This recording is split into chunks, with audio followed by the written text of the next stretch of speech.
Hello guys, ये real number का दूसरा लेक्चर होगा जो आपके क्लास 10th में चैप्टर रियल नंबर। तो इसमें दूसरा लेक्चर, पहला लेक्चर अगर आपने नहीं देखा तो उसे पहले देख लीजिएगा ताकि जो थोड़ा बहुत बेसिक हमने इंट्रोडक्शन दिया है वो इंट्रोडक्शन आपको समझ में आ जाए। आज हम इसमें डिस्कस करने वाले कि रियल नंबर में सबसे पहला पार्ट आपको पढ़ना क्या है, और जो पढ़ना है वो आपको यूक्लिड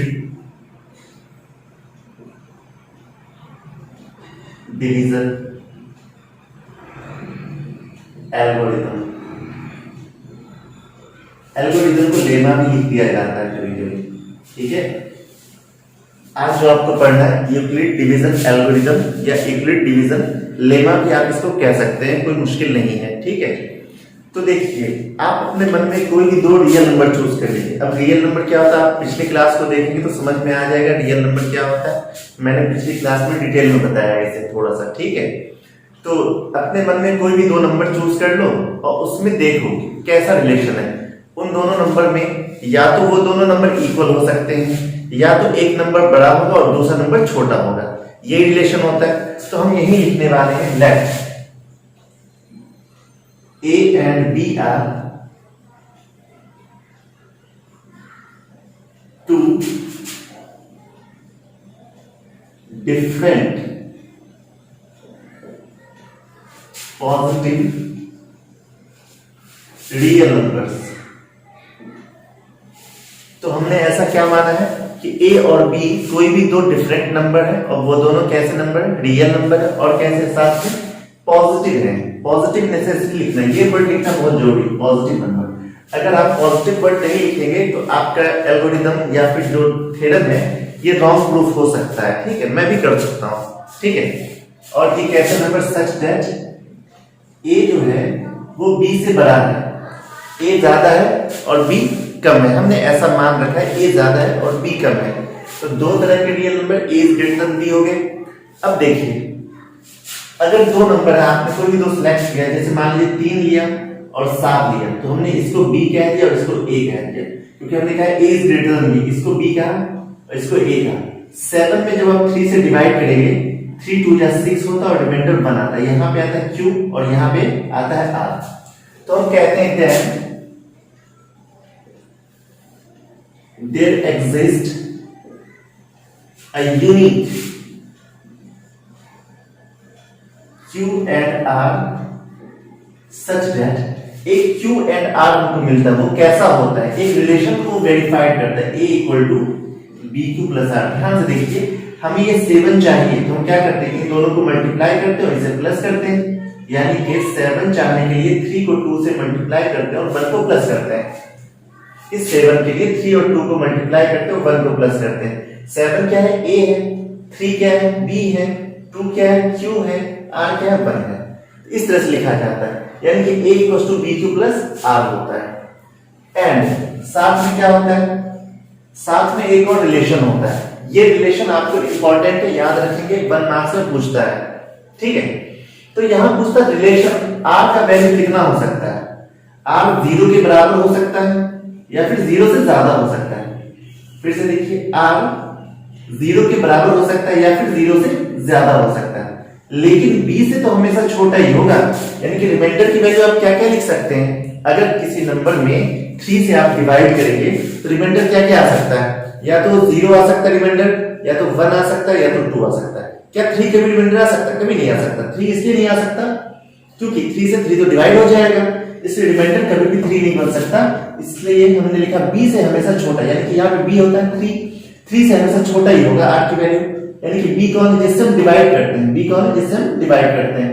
तो हम जिससे डिवाइड करते हैं उससे छोटा हमेशा रिमाइंडर आता है, इसलिए हमने लिखा b से लेस देन होता है r। तो आपको ये रिलेशन तो बिल्कुल भी याद रखना होगा, मोस्ट इंपॉर्टेंट रिलेशन है। इसी रिलेशन के आसपास आज की दुनिया हमारी घूमेगी और इसी रिलेशन से हम एलसीएम और एचसीएफ खास करके फाइंड करेंगे।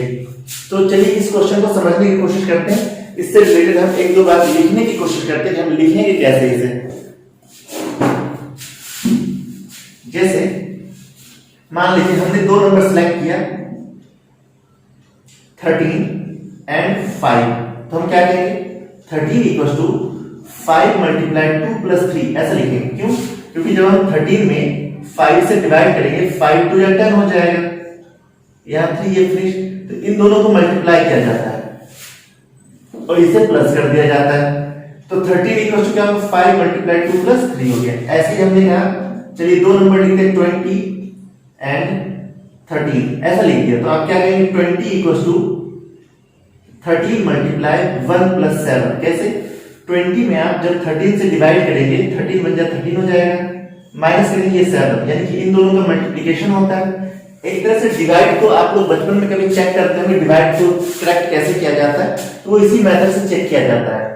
आई थिंक ये डिवीजन आपको समझ में आ रहा होगा कि डिवीजन लिखने का तरीका, दो नंबर में रिलेशन लिखने का क्या तरीका होता है, ये समझ में आ रहा होगा। और हम इसी बेसिस पर एचसीएफ भी निकालेंगे, इसी बेसिस पर एलसीएम भी निकालेंगे। ठीक है, चलिए एक दो और एग्जांपल लिखते हैं जिससे समझ में आ जाए ये हो क्या रहा है। चलिए एक और लिखते हैं, जैसे मान लीजिए हमने दो नंबर चूज किया, कोई भी ले लेते हैं, 172 ले लेते हैं एंड 36 ले लेते हैं, 36। हम क्या करेंगे, 172 इक्वल टू, तो 172 में 36 से डिवाइड कीजिए। ठीक है, 36 में 72, 36 से 108, 144, 180, 5 बार में 180 होता है, 4 बार में लगाइए 144, 12 माइनस 4 तो 8 होता है और 6 माइनस 4 तो 2 होता है।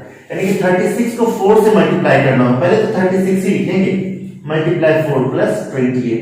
तो ये है रिमाइंडर आपका और ये है कोसेंट आपका, और ये क्या चीज है, b है, और ये क्या चीज है, a है। इस तरह से लिखा है a equal to B Q plus R. हमेशा याद रखिए, ये रिलेशन आपको याद रखना होगा, a equal to B Q plus R का रिलेशन आपको याद रखना होगा। यानी कभी भी किसी दो नंबर में जब हम डिवाइड करते हैं तो a equal to B Q plus R का रिलेशन आता है। ठीक है, आज के लिए बस इतना ही हम रहने देंगे। आज आप इस लेक्चर को देखें, बहुत ध्यान से ग्रैब करें, समझने की कोशिश करें कि ये हम जो रिलेशन लिख रहे हैं वो कैसे लिख रहे हैं। चलिए एक और लिख देते हैं जब तक, जैसे मान लीजिए हमने लिखा 12 और 3, तो हम क्या करेंगे, 12 इक्वल टू 3 मल्टीप्लाई 4 प्लस 0, यानी कि a की वैल्यू 12 हो गया, b का वैल्यू 3 हो गया, q का वैल्यू r हो गया, 4 हो गया और r का वैल्यू 0 हो गया। इस तरह से लिखा जाता है a equal to B Q plus R. I think अब आपका क्लियर हो गया होगा कि ये a equal to B Q plus R कैसे लिखते हैं। और ध्यान से देखिए, सभी में r की वैल्यू b से कम है या फिर 0 है। तो देखिए यहाँ b का वैल्यू कितना, 5 है, तो r की वैल्यू 5 से कम है। यहाँ b का वैल्यू कितना, 13 है, तो r की वैल्यू 7 है। यहाँ b का वैल्यू 36 है, r की वैल्यू 28 है। यहाँ b का वैल्यू 3 है, r की वैल्यू 0 है। हमेशा r की वैल्यू b से कम होता है, हमेशा इस बात को याद रखना है, r की वैल्यू b से कम होता है। तो आज की कहानी यहीं पे खत्म करेंगे। कल हम इसी डिवीजन एल्गोरिथम की मदद से हम सीखेंगे एचसीएफ निकालना।